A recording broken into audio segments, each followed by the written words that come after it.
Hi, welcome to the Weekday Daily Show with Miss Linda and Miss Linda's Reading Support Group. Usually we have Deidre here with us, and that's why I'm a few minutes late starting this live stream. I'm not sure, I was checking on her. I'm not sure why she's not here, but so we might not have fancy banners and all that good stuff today, but you can still comment in the Facebook group. And I should see comments pop up here and I'll try to field them myself. That's why I have Deidre usually, but I'll do my best. So tonight I want to talk to you about reading aloud. I wrote a blog on yesterday, and posted it on my website, myhighimpacttutoring.com. And the blog basically breaks down into 5 parts. So we're going to look deeper into each of those parts this week, Monday through Friday.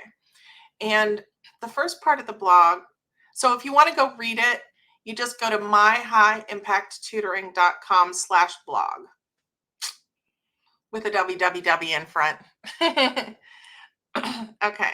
And then you see the whole blog, and you don't have to do it right now. You can do that later, but it'll show you, it'll kind of map out for you every week what we'll be breaking down in the lives during the week. So reading aloud. My whole entire group, Miss Linda's Reading Support Group, is devoted to helping parents set up a home guided reading program so that they can support their child while they're tutoring a child who is behind, say, grade levels in reading. And so the parents have hired a tutor. I've found through my student data that children can drastically cut the time down that it takes them to close the reading gap, to level up grade levels in their reading fluency.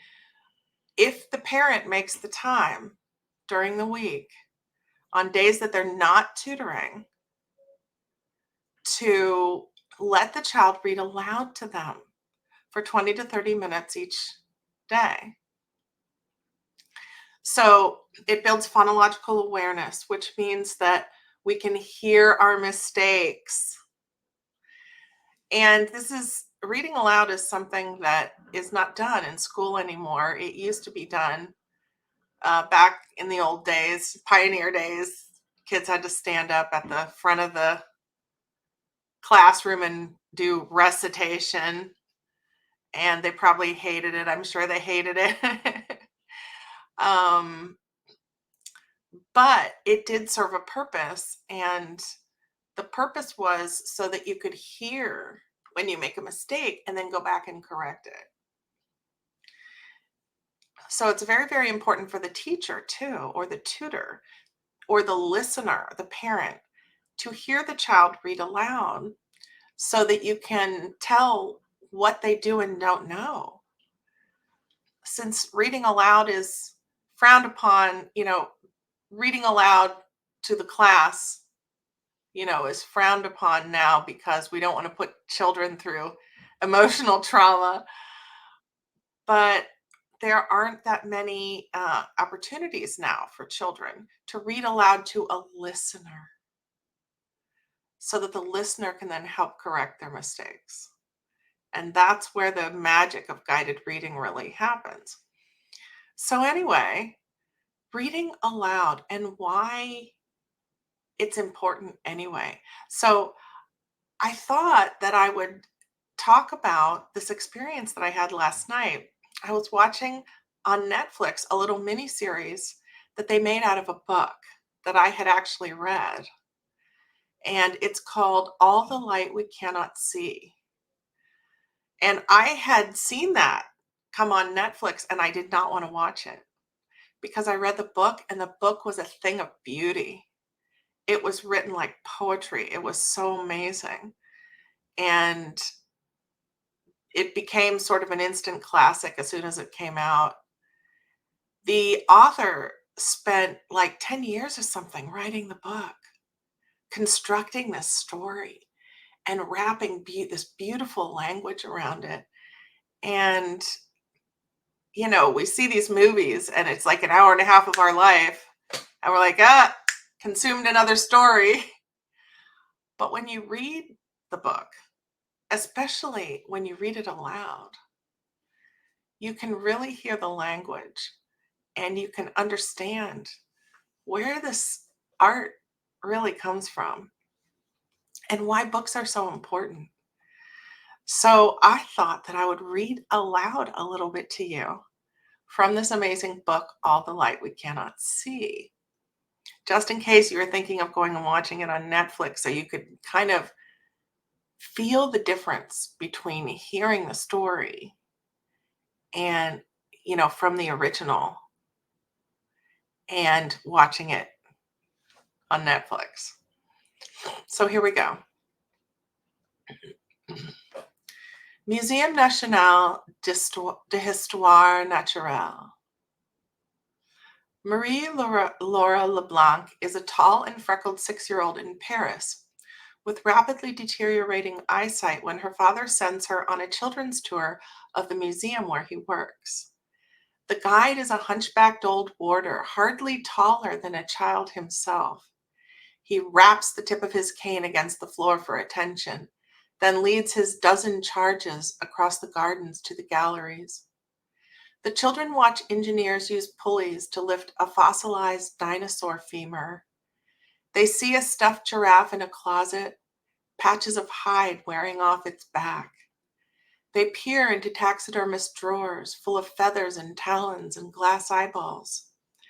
They flip through 200-year-old herbarium sheets bedecked with orchids and daisies and herbs. Eventually, they climb 16 steps into the gallery of mineralogy. The guides show them agate from Brazil and violet amethysts and a meteorite on a pedestal that he claims is as ancient as the solar system itself. Then he leads them single file down 2 twisting staircases and along several corridors and stops outside an iron door with a single keyhole. "End of tour," he says. A girl says, "But what's through there?" "Behind this door is another locked door, slightly smaller." "And what's behind that?" "A third locked door, smaller yet." "What's behind that?" "A fourth door and a fifth, on and on until you reach a 13th, a little locked door no bigger than a shoe." The children lean forward, and then, behind the 13th door, the guide flourishes one of his impossibly wrinkled hands, "is the Sea of Flames." Puzzlement, fidgeting. "Come now, you've never heard of the Sea of Flames?" The children shake their heads. Marie Laura squints up at the naked bulbs strung in 3-yard intervals along the ceiling. Each sets a rainbow-colored halo, rotating in her vision. The guide hangs his cane on his wrist and rubs his hands together. "It's a long story. Do you want to hear a long story?" He clears his throat. Centuries ago, in the place we now call Borneo, a prince plucked a blue stone from a dry riverbed because he thought it was pretty. But on the way back to his palace, the prince was attacked by men on horseback and stabbed in the heart. Stabbed in the heart? Is this true? A boy says, "Hush." The thieves stole his rings, his horse, everything. But because the little blue stone was clenched in his fist, they did not discover it. And the dying prince managed to crawl home. Then he fell unconscious for 10 days. On the 10th day, to the amazement of his nurses, he sat up, opened his hand, and there was the stone. The Sultan's doctor said it was a miracle, that the prince never should have survived such a violent wound. The nurses said the stone must have healing powers. The Sultan's jeweler said something else. They said the stone was the largest raw diamond anyone had ever seen. Their most gifted stonecutter spent 80 days faceting it, and when he was done, it was a brilliant blue, the blue of tropical seas, but it had a touch of red at its center, like flames inside a drop of water. The Sultan had the diamond fitted into a crown for the prince, and it was said that when the young prince sat on his throne and the sun hit him just so, he became so dazzling that visitors could not distinguish his figure from light itself. "Are you sure this is true?" asks the girl. "Hush," says the boy. The stone came to be known as the Sea of Flames. Some believe the prince was a deity, that as long as he kept the stone, he could not be killed. But something strange began to happen. The longer the prince wore his crown, the worse his luck became. In a month, he lost his brother to drowning and a second brother to snakebite. Within 6 months, his father died of disease. To make matters even worse, the Sultan's scouts announced that a great army was gathering in the east. The prince called together his father's advisors. All said he should prepare for war. All but one, a priest who said he'd had a dream. In the dream, the goddess of the earth told him she'd made the Sea of Flames as a gift for her lover, the god of the sea, and was sending the jewel to him through the river. But when the river dried up and the prince plucked it out, the goddess became enraged. She cursed the stone and whoever kept it. Every child leans forward, Marie Laura along with them. The curse was this: the keeper of the stone would live forever, but so long as he kept it, misfortunes would fall on all those he loved, one after another in unending rain. So, this story is all about this girl who goes blind, and her father is works in this museum, and he works with the gems. And the war comes, World War II, and they're in France and they're being bombed. And it's the very end of the war, and they had been overtaken by the Germans. So they're actually being bombed by the Americans, who are trying to get rid of the Germans' last stronghold in France. So the Americans are there to save them, but they're bombing the city to get the Germans out. So it's kind of ironic, you know. But there's this German jeweler um, who his task was to go all over Europe and gather all these precious jewels and bring them back to Germany, to the Nazis. So he's looking for the girl because he had heard that her father kept all the jewels in this museum, and he had heard about the Sea of Flames, this gigantic diamond. It was so big, and it was pure, but it was so big that when you held it up, it reflected blue, I guess from the blue in the atmosphere. And then there was this tiny flame of red in the center. And so it was just very, very valuable. And he was looking for it, and he figured that her father had probably hid it in his house when the war started, figuring that the Germans were going to come and take everything that was in the museum anyway. So he's looking for the girl because he's heard that the father's disappeared, but that the girl is still living there in that town.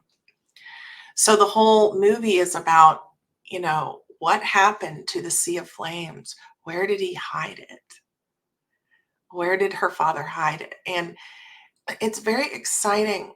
But when I read the book the first time, I was just taken by all these words that the author used. You know, just things like talons and femur and just deity and words that children aren't exposed to if they don't read them in books. So we might see a bird's claws in a movie, but that doesn't give us the word talon. The claws are talons.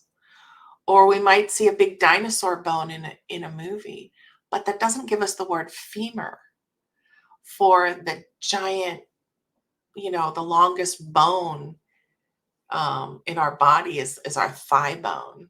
So that would be the upper thigh of the dinosaur. It's femur. Um, the vocabulary that children are exposed to when they read is um, is really good vocabulary. And the when we get our stories from TV and movies, we just don't get the vocabulary. We get some dialogue that's going on in the movie, but we're actually just looking at pictures. So it's driving us a little bit backward in terms of civilization if we just get our stories in pictures. We started telling stories in pictures.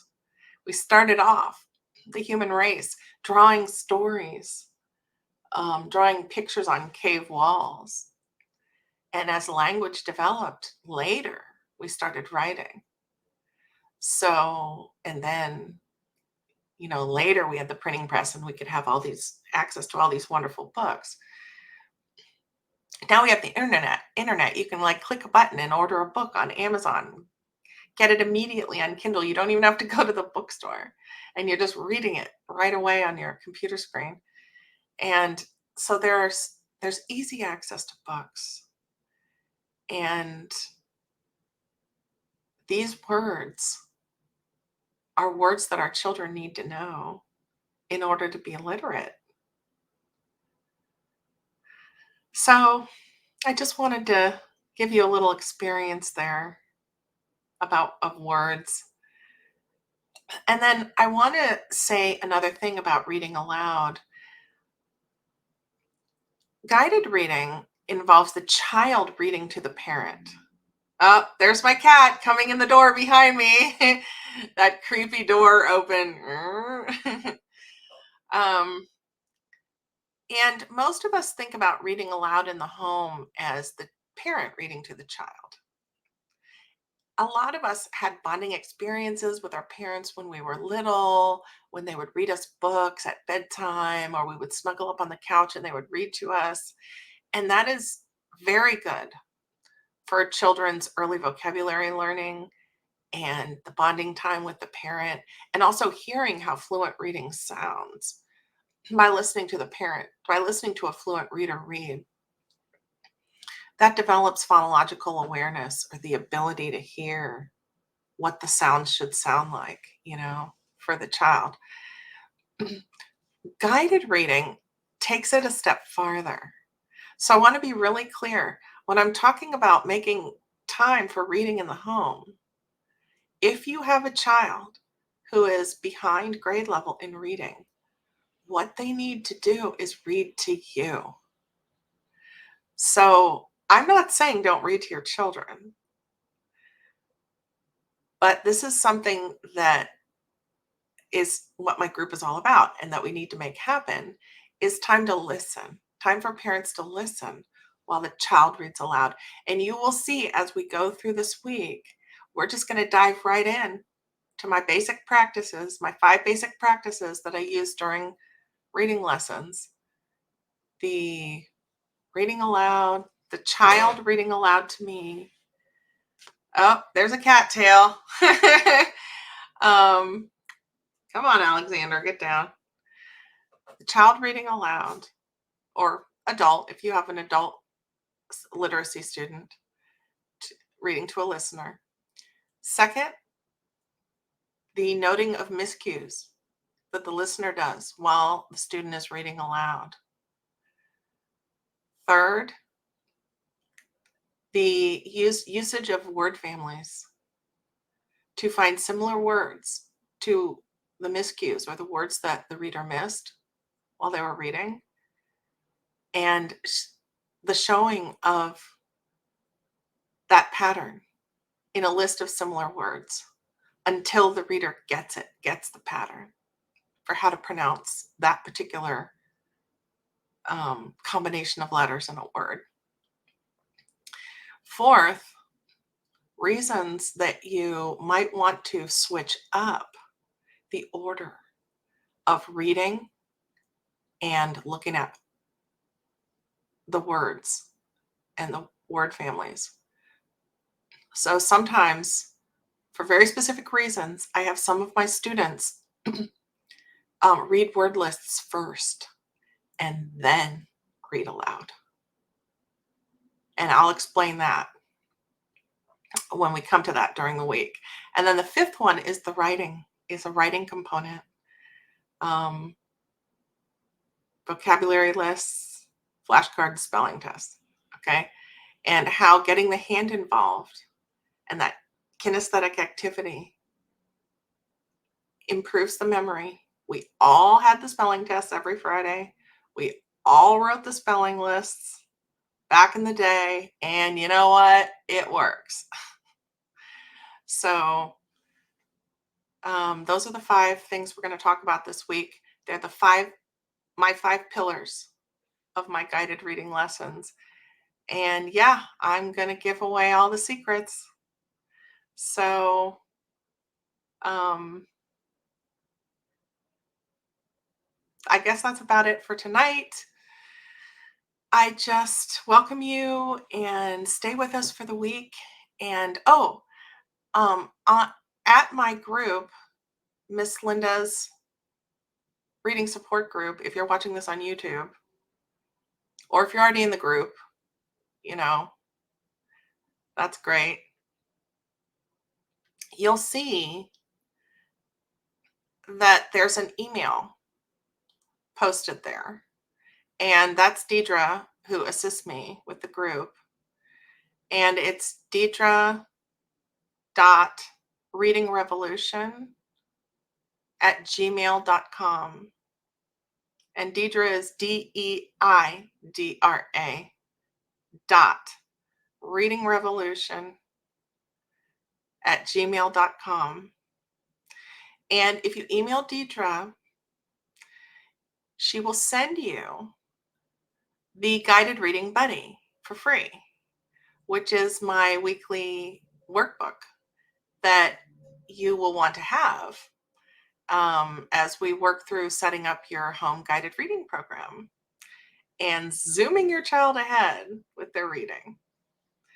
All right, thanks so much, and have a great night, and see you tomorrow, 5:30 Eastern Time. I'll be here again. Bye-bye.